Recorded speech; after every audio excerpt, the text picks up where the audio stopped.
So what happens when a $109,000 diamond ring, a ring bought with allegedly stolen federal disaster relief funds, Yep. just vanishes from a congressional portrait right before Christmas?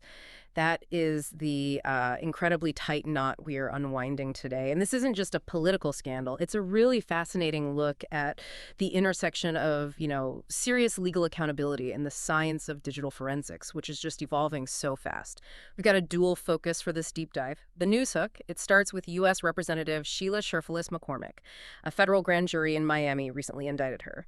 The charges are that she conspired to steal a massive $5 million in federal disaster relief funds. And these are not minor charges. The indictment against her and her brother Edwin Cherfilus is severe. We're talking theft, money laundering, illegal campaign contributions. It's a battle that could potentially see the Congresswoman facing decades in prison if she's convicted. Right, and while those are the very serious legal stakes, the whole controversy just exploded into the public sphere because of a much smaller but a very symbolic action. A photo. Exactly. Yeah. Just weeks after the indictment landed, the Congresswoman posted a holiday portrait on X, formerly Twitter, but it had been altered. Right. It was an official-looking photo, but followers who had been tracking the details of the indictment, they noticed it immediately.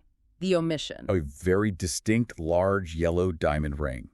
It was visible in her original congressional portrait, but in this new one, it was just gone, digitally wiped from her finger. It was almost instantly flagged, wasn't it? Oh, instantly. Yeah. The photo went viral because it was frankly, a clumsy attempt at erasure. It was so transparent that the platform's community notes feature was used almost immediately to clarify for everyone that, yes, the image had been manipulated. It's the digital age showing its power, kind of crowdsourcing forensic analysis in real time. Exactly. So our mission today is tailored for you. We're splitting this dive in two. First, we really need to understand the gravity of the legal situation. How did $5 million in disaster relief funds allegedly lead to a $109,000 jewelry purchase? And then second, we're going to pivot entirely to the science. Yeah, we'll contrast this crude, manually caught erasure with the kind of sophisticated deepfake manipulations that federal investigators are now fighting. And they're using these cutting-edge machine learning tools designed for speed and precision. Okay, let's start with the allegations of theft and that money trail. This all stems from the November 19 federal indictment. Right. The core accusation against Rep. Cherfilus-McCormick and her brother is that they conspired to steal $5 million.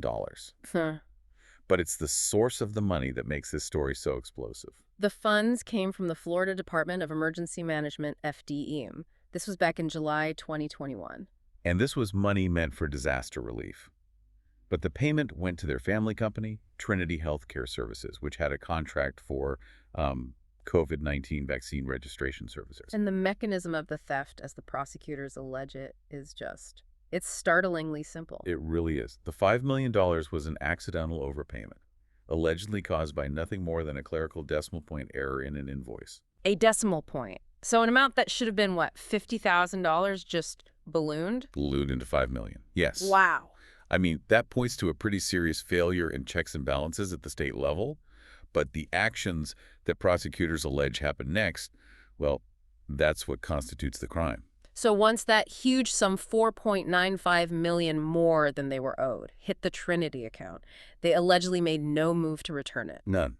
Instead, they immediately, allegedly, set about concealing where it came from. And this is where we see the money laundering mechanism that's laid out in the indictment. Prosecutors claim the siblings just routed the $5 million through a whole series of shell companies and accounts. Yes, CM Consulting and the EC firm were two that were specifically mentioned. And the purpose was just to disguise the money source, to hide that it was misappropriated disaster relief. Right.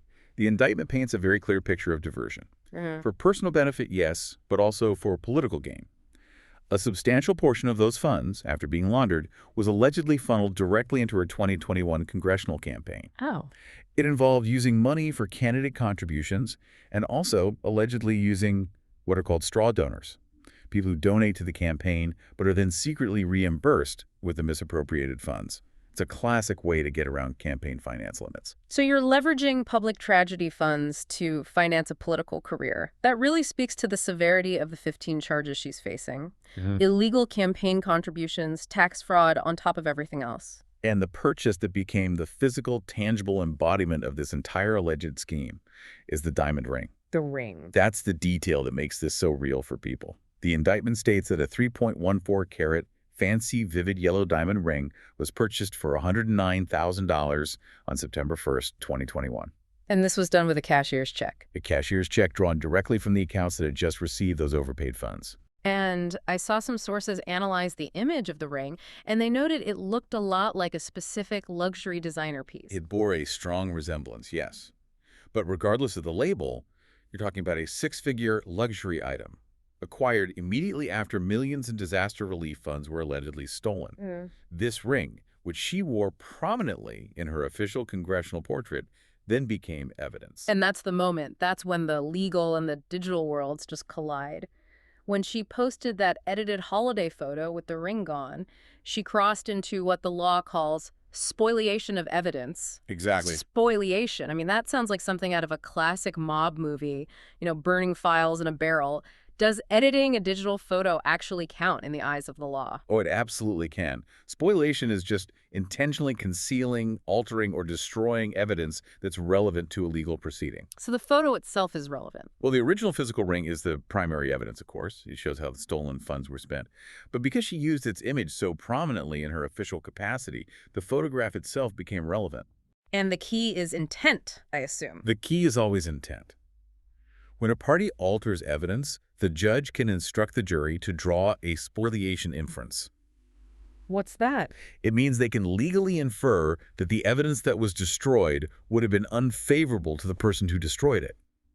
The action of removing the ring, even crudely, strongly suggests an attempt to hide a pretty damning symbol right as the charges were hitting the headlines. The audacity of it, though. Trying to hide a six-figure diamond ring with what was basically a quick paint-over on a public photo, only to have the public instantly catch it.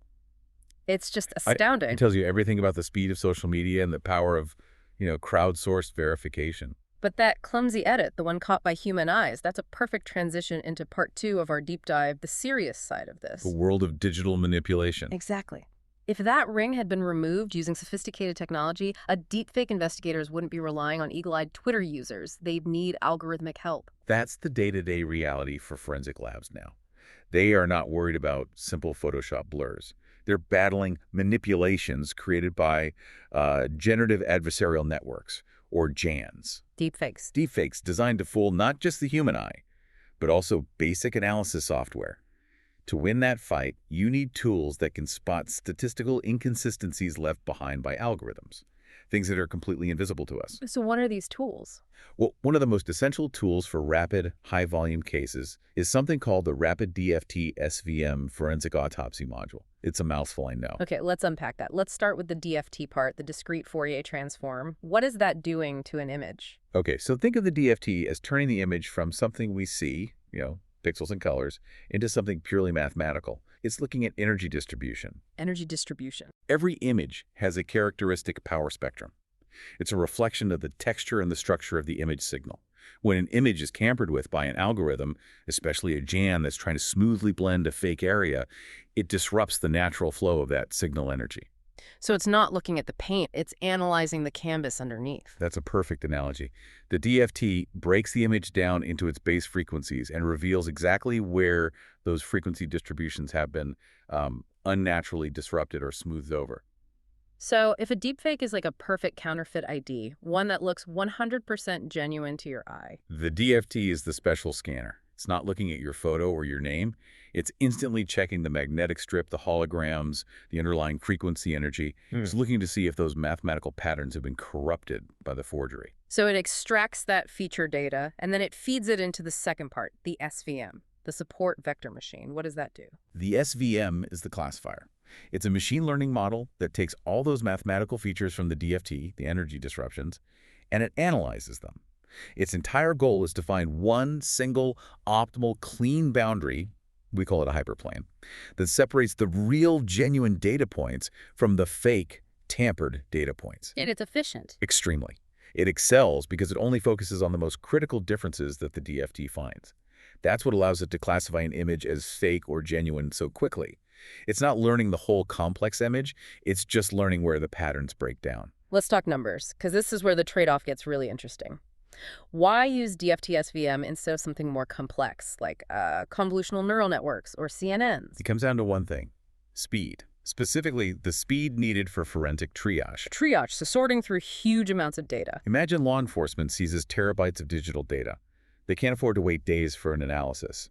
In benchmark tests, the DFT-SVM method processed massive data sets, classifying them as genuine or fake in under 1 minute. Under a minute. And a CNN? A comparable CNN model, which, yes, might achieve a 1 or 2% higher accuracy rate, took over 6 hours to do the same task. 6 hours versus 1 minute. When you have thousands of files that need to be prioritized, that speed is everything. It lets investigators know instantly, analyze these 50 files first. They're the likely fakes. But the people creating these deepfakes, they're using those high-powered GANs. They're specifically designed to replicate natural patterns. So what are the slower, more accurate CNNs looking for that the SVM might miss? They're designed to catch the really subtle algorithmic mistakes. Deep learning systems like CNNs are fantastic at spotting micro-artifacts in the digital structure, or, and this is crucial, biological inconsistencies. Like what?